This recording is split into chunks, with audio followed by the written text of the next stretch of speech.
Itukuno nkora ibintu mbere yuko nkora hano Bizu yanjye ni nk'umurabyo ingoro yanjye yifata n'inkuba gereza ngo bizu ninyi ngo boro yawe ni inkuba bivuze ngo kubitira mu kirere rero oya ibyo binango byiza binaboneka nta n'ikivejuru n'ikira kimwe cyari cyabikora ahubwo wowe isubiraho uhindure niyo mico yawe Yesu undi ninde wabazanye hano ni wabazanyera cyane vuze ngo mbazana Hasani iwanje ahubwo ko mbona wamururije umva mvana hanga cyangwa ubwira nigendere gira vuba se bana hasa nyine ahubwo bakice kice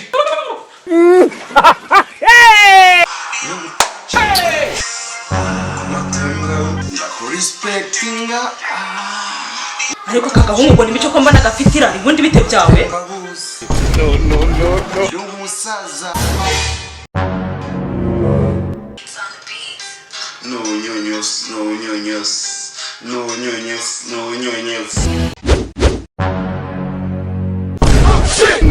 mbere yo kuvuga ubwo bunyunyusi nushaka kuvuga n'imyusi bishaje cyangwa metero sonye ngaho ziba nabyumva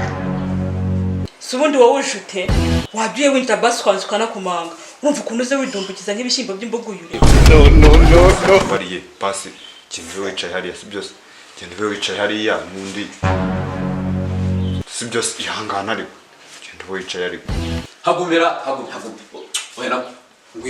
ngwireka abantu wicaye ubundi nirebera amarorero haguruka se gira vuba wowe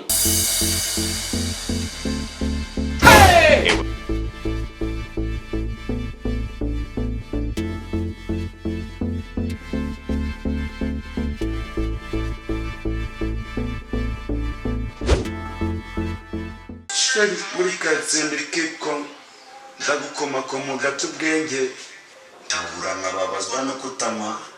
iyi fagitire ndayitabura ubundi banziho gutegura uwo muntu aragusura ntunamwakira warangiza ngo fagitire zitabura tabura se utigeze ugura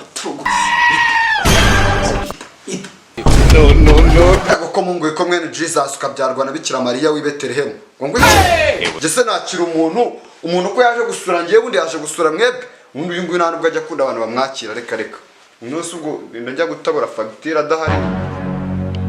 ipfa ntamwe ibyo niba binabareba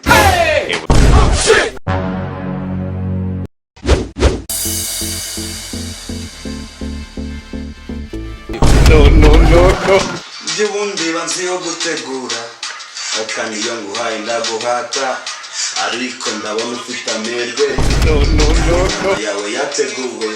mfite ukuntu nkora ibintu mbere y'ukuntu nkora hano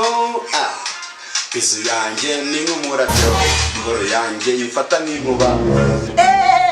gereza ngo bizu ninyi ngo boro yawe ni inkuba bivuze ngo kubitira mu kirere rero oya ibyo binango byiza binaboneka nta n'ikivejuru n'ikira kimwe cyari cyabikora ahubwo wowe isubiraho uhindure niyo mico yawe Yesu undi ninde wabazanye hano ni wabazanyera cyane vuze ngo mbazana Hasani iwanje ahubwo ko mbona wamururije umva mvana hanga cyangwa ubwira nigendere gira vuba se bana hasa nyine ahubwo bakice kice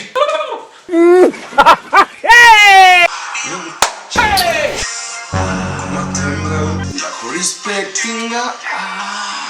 ariko kagahungu ni mico ko mbona gafitira ubundi bite byawe no umusaza yirara tuza ngena gukorera ama surprise ibyo ubona ni picnic wowe tuza nguterete mbega uburaya ubu n'uburaya budakwemo n'imbuto ntangiye rwose ujya kongera no kumutega amatwi reka bivuyemo pe njyewe bivuyemo kare ni kwiyumvira amace y'amavubi ariko reka mubaze ubundi naguherera ryari ngo mvanire akavuyo k'abasore ahangaha ubundi murabana ntimubana n'ibiki reka nzina nitahire urarakara se urakara ibiki reka nkubwire mico ntago nagendera aho ngaho